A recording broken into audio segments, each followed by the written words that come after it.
मुख्यमंत्री फडणवीसांचा 2 दिवसीय दिल्ली दौरा, पंतप्रधान मोदींच्या उपस्थितीत नीती आयोगाची बैठक, मुख्यमंत्री परिषदेला लावणार हजेरी.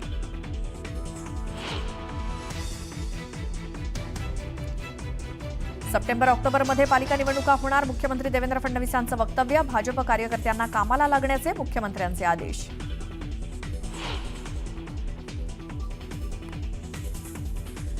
मुख्यमंत्री फडणवीसांनी साधला कसपटेंशी संवाद, आरोपींना धडा शिकवल्याशिवाय शांत बसणार नाही, वैष्णवीला नक्की न्याय देऊ, मुख्यमंत्र्यांनी दिला शब्द. निलेश चव्हाणच्या घरी पोलिसांकडून छापेमारी, कारवाईत लॅपटॉप जप्त तर बंदूक सापडली नसल्याची माहिती, वैष्णवीच्या कुटुंबियांना बंदुकीचा धाक दाखवल्याच्या आरोपानंतर कारवाई. सोलापुरात घरगुती हिंसाचारावरून विवाहित महिलेला बेदम मारहाण, दीर आणि जावेकडनं करण्यात आली मारहाण, शासकीय रुग्णालयात उपचार सुरू. बुलढाण्यातील मलकापुरात एका कारमधनं 1,97,00,000ची रोकड जप्त, पोलिसांनी दोघांना घेतलं ताब्यात, गोपनीय माहितीच्या आधारे पोलिसांची कारवाई. उपमुख्यमंत्री अजित पवारांनी घेतली कसपटे कुटुंबियांची भेट, आरोपींविरोधात कठोरात कठोर कारवाईचं आश्वासन, तर निलेश चव्हाणलाही लवकरात लवकर शोधणार. महाराष्ट्र, गोवा आणि कर्नाटकात मुसळधार पावसाचा इशारा, हवामान विभागानं वर्तवला अंदाज, नागरिकांना सतर्क राहण्याचं आवाहन.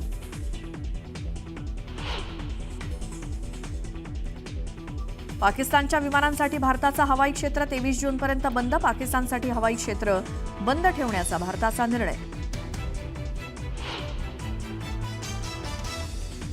अमेरिकेचे राष्ट्राध्यक्ष डोनाल्ड ट्रम्प यांची ॲपलला धमकी, अमेरिकेत आयफोनचं उत्पादन न केल्यास 25% कर लावणार, भारतात किंवा इतरत्र आयफोन न बनवण्याचं आवाहन.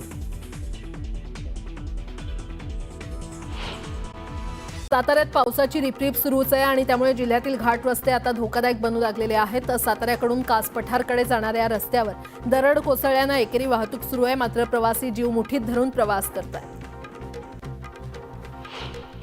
तुळजापूरमध्ये पावसामुळे 25 दिवसांपूर्वीच उद्घाटन झालेल्या बस स्थानकाची दुरवस्था झाली आहे. पावसाच्या पाण्यानं बस स्टँडला गळती लागल्यानं प्रवाशांना उभं देखील राहता येत नाही आणि त्यामुळे 8 कोटी पावसाआधीच पाण्यात गेलेत.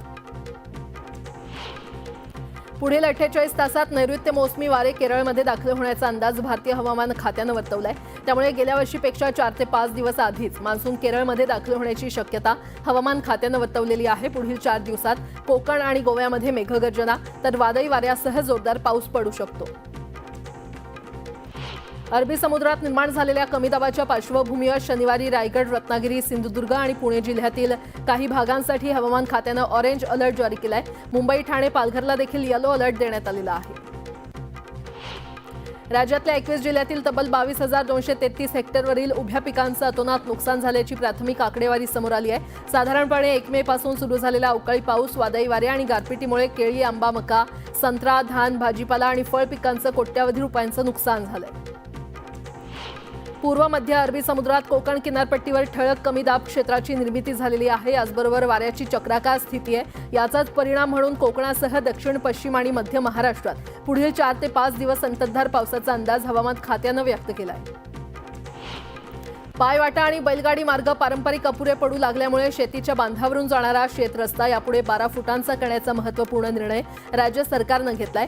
महसूल मंत्री चंद्रशेखर बावनकुळे यांनी ही माहिती दिली आहे.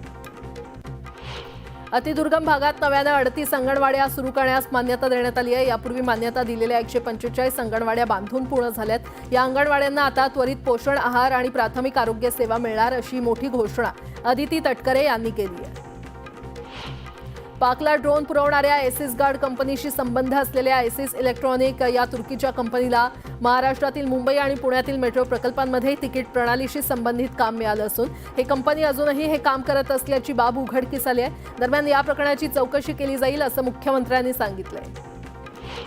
प्रभू श्रीरामाच्या अयोध्येमध्ये राम दरबाराची लगबग सुरू झाली आहे. मंदिराचं बांधकाम अखेरच्या टप्प्यात आल्यामुळे राम दरबार आणि प्राणप्रतिष्ठापना सोहळ्याची तयारी सुरू करण्यात आली आहे. राम दरबाराचा प्राणप्रतिष्ठा सोहळा 3 ते 5 जून दरम्यान होणार आहे.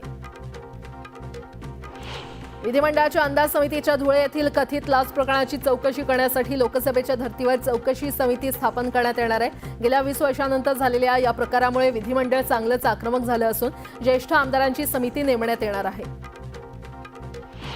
राज्य सरकारच्या तिजोरीमध्ये खडखडाट झाल्यामुळे महायुती सरकारनं आदिवासींच्या निधीवर पुन्हा एकदा डल्ला मारलाय. लाडक्या बहिणींसाठी 335 कोटी 70 लाख रुपयांचा निधी महिला आणि बालविकास खात्याकडे वळवण्यात आलेला आहे. हा निधी लाडक्या बहिणींना मे महिन्याच्या हप्त्यापोटी दिला जाणार आहे. मतदानाच्या दिवशी मतदान केंद्राच्या बाहेर मोबाईल ठेवण्यासाठी सुविधा उपलब्ध करून देण्याचा निर्णय केंद्रीय निवडणूक आयोगानं घेतलाय. मात्र मतदारांना मतदान केंद्रात मोबाईल घेऊन जाण्यास परवानगी दिली जाणार नाहीये. सोबतच आता मतदान केंद्राच्या 100 मीटर अंतराच्या आत प्रचारासाठी मनाई करण्यात आली आहे. प्रसिद्ध कवी आणि गीतकार गुलजार यांना ज्ञानपीठ पुरस्कारानं सन्मानित करण्यात आलंय. त्यांच्या वांद्रे येथील निवासस्थानी हा पुरस्कार प्रदान करण्यात आला. भारतातील हा सर्वोच्च साहित्य सन्मान आहे. गर्दीच्या वेळी प्रवाशांची होणारी आर्थिक लूट रोखण्यासाठी राज्य सरकारनं मुंबईसह राज्यात ॲप आधारित टॅक्सीच्या मनमानी भाडेवाढीला ब्रेक लावलाय. टॅक्सी चालकांना मागणी वाढल्यास मूळ भाडेदरात 1.5 भाडेवाढ करता येणार आहे. त्यापेक्षा जास्त भाडं आकारता येणार नाही. तसंच अकारण भाडं रद्द केल्यास टॅक्सी चालक किंवा प्रवाशाला दंड द्यावा लागणार आहे. मुंबई महानगर प्रदेश विकास प्राधिकरणाचा पहिला झोपडपट्टी पुनर्वसन प्रकल्प असलेल्या रमाबाई आंबेडकर नगर झोपडपट्टी पुनर्विकास प्रकल्पाची निविदा आज काढली जाणार आहे. पहिल्या टप्प्यात 4000 झोपडीधारकांचं पुनर्वसन करण्यात येणार आहे.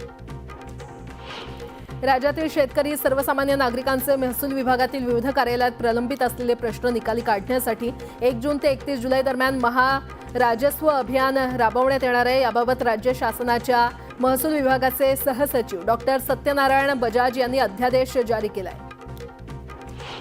मध्य रेल्वेच्या माटुंगा मुलुंड दरम्यान अप आणि डाऊन धीम्या मार्गावर रविवारी सकाळी 11:05 ते दुपारी 3:55 मेगाब्लॉक घेण्यात येणार आहे. तर पश्चिम रेल्वेवर भाईंदर आणि बोरिवली दरम्यान अप जलद मार्गावर शनिवारी रात्री 11:30 ते 3 आणि डाऊन जलद मार्गावर मध्यरात्री 1:15 ते 3:30 या कालावधीमध्ये ब्लॉक घेण्यात येणार आहे.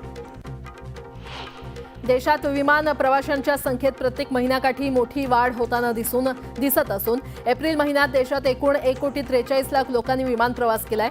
गेल्या वर्षीच्या एप्रिल महिन्याच्या तुलनेमध्ये चालू वर्षातील एप्रिल महिन्यातील प्रवासी संख्येमध्ये 8.45% वाढ नोंदवली गेली आहे. यंदा छाटणीची कामं संथ गतीनं सुरू आहेत. परिणामी गेल्या 2 ते 3 दिवसांपासून सुरू असलेल्या वळवाच्या पावसात 37 झाडांचं नुकसान झालंय. यापैकी काही झाडं मुळासकट उन्मळून पडले आहेत तर काही झाडांच्या फांद्या तुटलेल्या आहेत.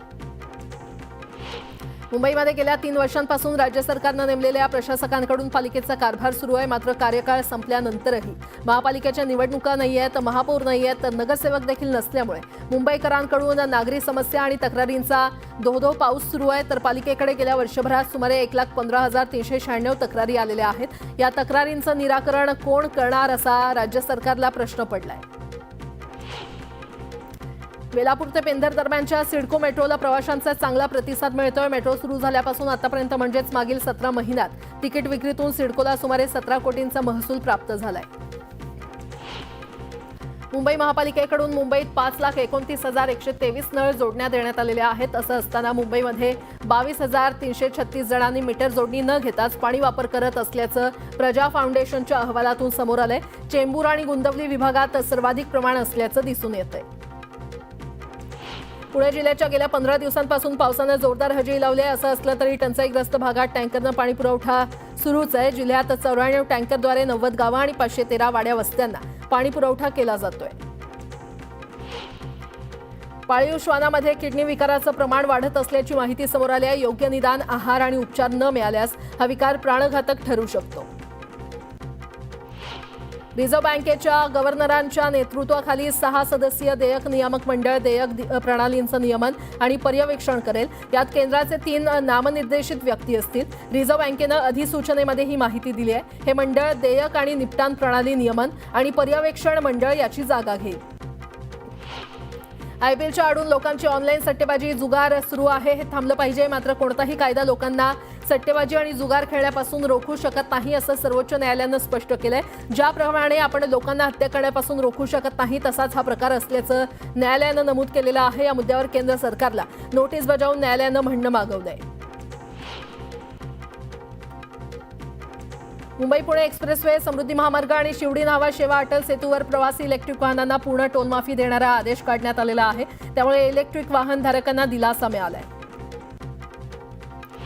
रिझर्व्ह बँकेनं 2024-25 या आर्थिक वर्षाकरता केंद्र सरकारला पुन्हा एकदा विक्रमी म्हणजेच 2.69 लाख कोटींचा घसघशीत लाभांश देण्याचं मान्य केलेलं आहे. गेल्या वर्षीच्या लाभांशपेक्षा यात 27.4% इतकी वाढ झाली. अमेरिकेनं लावलेले कर आणि ऑपरेशन सिंदूर नंतर वाढलेला संरक्षणावरचा खर्च यामुळे केंद्र सरकारच्या तिजोरीमध्ये सध्या खडखडाट आहे.